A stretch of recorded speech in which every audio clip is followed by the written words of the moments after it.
As the future of the U.S. and most European economies remain unclear, more and more investors continue to look to Asia for growth. Russia, though, is one country that straddles both East and West.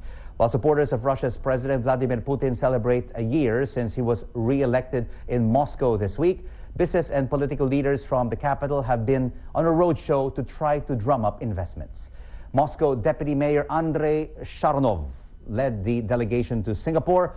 He told Ali Moore that his city has a huge economy with an increasing focus on high technology, transportation, and telecommunications.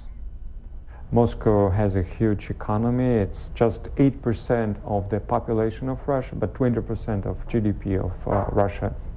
Moscow is a very important center. 70% of Fortune 500 are based in Moscow already.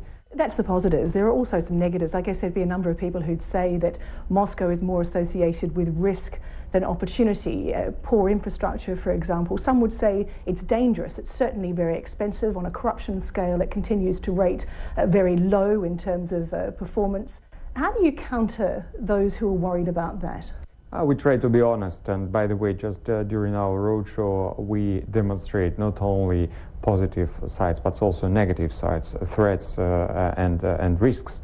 But it's interesting, within our roadshow, there are some people, foreigners, who make business in Russia. And it's interesting that perception of foreign investors who work in Russia, are at least twice better than those who are going to be in Russia. It means that the image is worse than the real situation. But to be fair, that image comes from news reports and facts that we hear of business people being shot, we hear of being major security risks for people. Yeah, by the way, in terms of street crime, we are much better than London and Paris, and at the level of Vienna. So it's also a factor which is unknown. Probably through our conversation, people will know more about the real situation in Moscow. But to be serious, it's a concern for the city authority, for the federal authority, to improve the investment climate, to improve the rule of law, to minimize the regulative burden, to make it more cheap in terms of